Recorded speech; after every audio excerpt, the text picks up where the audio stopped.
మన భారతదేశంలో ఆడపిల్లలు ఎక్కువగా ఎడిక్ట్ అయి పాడైపోతున్నటువంటి విషయాల్లో కొరియా అదే కొరియన్ కల్చర్ ఒకటి. ఇప్పుడు ఏ దేశానికి సంబంధించిన కల్చర్ ఆ దేశానికి గొప్పది. కానీ దాన్ని మనం ఆస్వాదించి అక్కడిలాగానే ఇక్కడ ఉండాలని లేదా అక్కడి వారినే మనం పొందాలని విపరీతంగా మతిభ్రంశానికి గురైతే మాత్రం అది ఎప్పటికైనా ప్రమాదమే. ఈ మధ్య కొంతమంది సోషల్ మీడియా ఇన్ఫ్లుయెన్సర్స్ కావచ్చు, నటీనటులు, పెద్ద పెద్ద హోదాల్లో ఉండేవాళ్ళు కూడా కొరియన్ డ్రామాస్ చాలా చూస్తూ ఉంటాం. కొరియన్స్ చాలా అందంగా ఉంటారు, కొరియన్ డ్యాన్స్ బాగుంటుంది, వాళ్ళ పాటలు బాగుంటాయి, ఇలా కితాబునిస్తూ ఉండటం మనం గమనిస్తున్నాం కదా. దీని వెనుక ఈ ప్రమాదకరమైనటువంటి జాడ్యమే ఉంది. వెబ్ సిరీస్లు, గేమ్స్, లేకపోతే కార్టూన్స్ ఇవన్నీ వెరసి ఈ టైప్ ఆఫ్ మైండ్ సెట్స్ని తయారు చేస్తున్నాయి. వీళ్ళు ఎప్పుడైనా రామాయణ మహాభారత గాథల్లోని కొన్ని ముఖ్యమైన పాత్రల్ని ప్రేరణగా తీసుకున్నారా? లేనే లేదు. వీళ్ళకి రాముడు వెటకారమే, కృష్ణుడు వెటకారమే ఇత్యాదివన్నీ కూడా ఏవో కాల్పనిక కథలే. కానీ ఈ కొరియన్ వాళ్ళు కావాలి. ఇక్కడ కొరియాని, వాళ్ళ నేచర్ని, కల్చర్ని మనం తక్కువ చేయాల్సినటువంటి అవసరం లేదు. కానీ జాడ్యం గురించి చెప్తూ ఉన్నా. తాజాగా యూపీలోని ఘజియాబాద్లో జరిగినటువంటి ఒక ఘటన దీని తీవ్రతను తెలియజేస్తూ ఉంది. ముగ్గురు అక్కా చెల్లెళ్ళు నిషిక, ప్రాచి, పఖి 16, 14, 12 సంవత్సరాల వయస్సు కలిగినటువంటి చిన్నపిల్లలు. వీళ్ళు ముగ్గురు కూడా బలవన్మరణానికి పాల్పడ్డారు.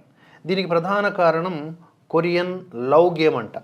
దాని గురించి చెప్తాను, ఆ ఏంట గేమ్ ఎలా ఉంటుందనేది. అయితే వీళ్ళు అప్పటికప్పుడు చచ్చిపోవాలని డిసైడ్ అయిపోయారా? లేనే లేదు. వీళ్ళు ఈ స్థాయికి రావడానికి ఎన్నో రకాలైనటువంటి దశలు ఉన్నాయి. ఆరంభంలోనే ఇంత చిన్న పిల్లలకి అంత పెద్ద పెద్ద స్మార్ట్ ఫోన్లు ఇవ్వాల్సినటువంటి అవసరం లేదు, ఇచ్చారు తల్లిదండ్రులు. అలాగే తల్లిదండ్రులు బిజీగా ఉంటారు కాబట్టి వీళ్ళకి స్కూల్ టైం అయిపోయిన తర్వాత ఖాళీ సమయం అంతా దానిలోనే గడిపేటటువంటి అవకాశం, దానిలో ఎక్కడ కూడా ఎవరు వారించకుండా కనబడడం కూడా వారికి ఇంకా కాస్త ఎడిక్ట్ అవ్వడానికి అవకాశం దక్కింది. వాళ్ళు వెబ్ సిరీస్లు చూస్తున్నారా, గేమ్స్ ఆడుతున్నారా, ఆ విషయాలకు సంబంధించినటువంటి మానిటరింగ్ తల్లిదండ్రులు తీసుకోవాలి అప్ టు 18 ఇయర్స్ వరకు. కానీ అది కూడా చేయలేదు. అంతేకాకుండా ఈ కొరియన్ లవ్ గేమ్లో ఒక క్రియేటెడ్ పాత్రలు ఉంటాయి కదా, ఆ పాత్రలకు ఉండే పేర్లు మరియా, అలీజా, సిండి ఇవన్నీ కొరియన్ నేమ్స్. ఈ పేర్లతోనే ఈ ముగ్గురు పిల్లల్ని కూడా పిలిచేవాళ్ళంట ఇంట్లో. ఈవెన్ ఇంట్లో కూడా. అంటే మీరు చేస్తున్నది పెద్ద తప్పేం కాదు అని వీళ్ళు అనుకోవడం, పొరపాటు పడడం, అదే ఈ ప్రమాదానికి దారితీసింది. సదరు ఈ ముగ్గురు చిన్నారుల తండ్రి, అతని పేరు చేతన్, అతనికి 2 కోట్ల రూపాయల అప్పులు ఉన్నాయంట.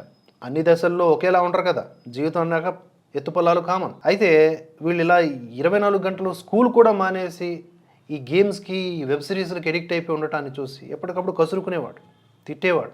ఒకరోజు ఏం చేశాడంటే ఆ ఫోన్లను తీసేసుకొని వాటిని అమ్మేశాడు కూడా. ఇలా ఫోన్లు దూరం అయ్యాయి. అకౌంట్స్ని వీళ్ళు చనిపోవడానికి 10 రోజుల ముందునే వీళ్ళ అకౌంట్స్ అన్నింటినీ కూడా డిలీట్ చేశాడు. అంతేకాకుండా ఒక భయంకరమైన హెచ్చరిక జారీ చేశాడు, మీరు ఇలాగే చేశారంటే మిమ్మల్ని పెళ్లి చేసి పంపించేస్తాము అని. సాధారణంగా తల్లిదండ్రులు ఇదే హెచ్చరిక జారీ చేస్తారు కదా.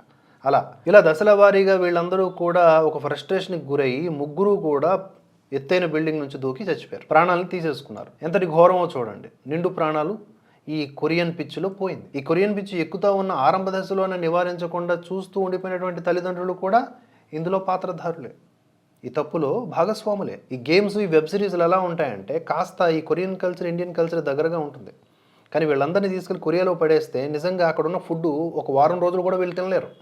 వీళ్ళదంతా కూడా ఒక భ్రమ, ఓ ఊహా ప్రపంచం. ఈ ఆడవాళ్ళందరిది కూడా తెల్లగా ఉన్నాడు, నున్నగా ఉన్నాడు, ఇట్లా ఏవో పోలికలు చెప్పి ఇష్టపడతా ఉంటారు వీళ్ళంతా కూడా. కానీ బేసిక్ నాలెడ్జ్ అనేది లేకపోవటం, మూలాలు దెబ్బతినడం వల్ల ఇలా తయారవుతున్నారని పదే పదే నేను చెప్తున్న విషయం. ఇవి చాలా సరదా గేమ్లాగా ఉంటాయి ఈ కొరియన్ లవ్ గేమ్స్ అనేవి. ఉదాహరణకు చెప్తూ ఉన్నా, యాజ్ ఇట్ ఈస్గా కాదు, ఇందులో కే డ్రామాలు, అలాగే కే పాప్ సంస్కృతి వీటన్నిటిని మిళితమై ఉంటాయి. మనం ఒకసారి లాగిన్ అయిన తర్వాత మనకి ఒక పాత్ర పరిచయం అవుతుంది, ఒక క్రియేటెడ్ రోల్ను పరిచయం చేస్తారనమాట ఈ కొరియన్ లవ్ గేమ్లో. అది మనతో మాట్లాడుతూ ఉన్నట్లుగా ఉంటుంది ఆరంభంలో. అలాగే మనతో రిలేషన్ కూడా మెయింటైన్ చేస్తుంది. అవతల ఉన్నటువంటి ఆ డమ్మీ పాత్ర మనల్ని ఒక పేరు పెట్టి పిలుస్తుంది కూడా. అలా ఒక వర్చువల్ రిలేషన్షిప్లో పడి మొత్తం బాహ్య ప్రపంచంతో డిస్కనెక్ట్ అయిపోయి ఇక లోకమంతా మారిపోయినట్లేక. రాను రాను ఈ గేమ్స్ లెవెల్స్ కఠినతరం అవుతూ ఉంటాయి. ఒక దశలో టాస్క్లు ఇవ్వడం కూడా చేస్తారు. మీ ఇంట్లో వాళ్ళని ఇలాను, అది రికార్డ్ చేసి నాకు పంపించు, మీ ఇంట్లో మీ అమ్మగారిని తిట్టు, లేదా మీ అమ్మగారు భోజనం పెడితే దాన్ని ఇసిరిగొట్టి అది నాకు క్యాప్చర్ చేసి పెట్టు.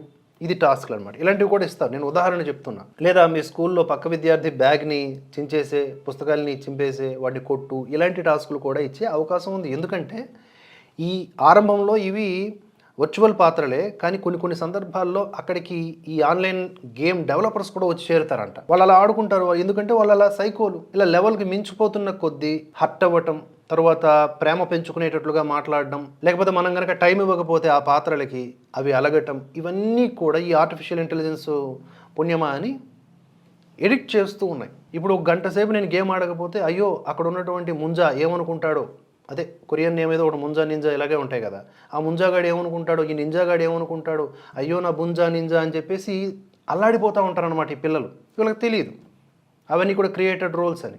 అంతే కదా, లెవెల్స్ పెరుగుతున్న కొద్దీ డబ్బులు కూడా కట్టాలి. ఈ విధంగా ఆర్థికంగా కూడా పతనమే. ఇలాంటి ప్రమాదకరమైన ఆటలతో పాటుగా వెబ్ సిరీస్లు కూడా తోడవుతున్నాయి. ఈ వెబ్ సిరీస్లో ఉండేటటువంటి హైలైట్ అయినటువంటి పాత్రల్ని ఈ గేమ్స్లో కూడా పెడతారు.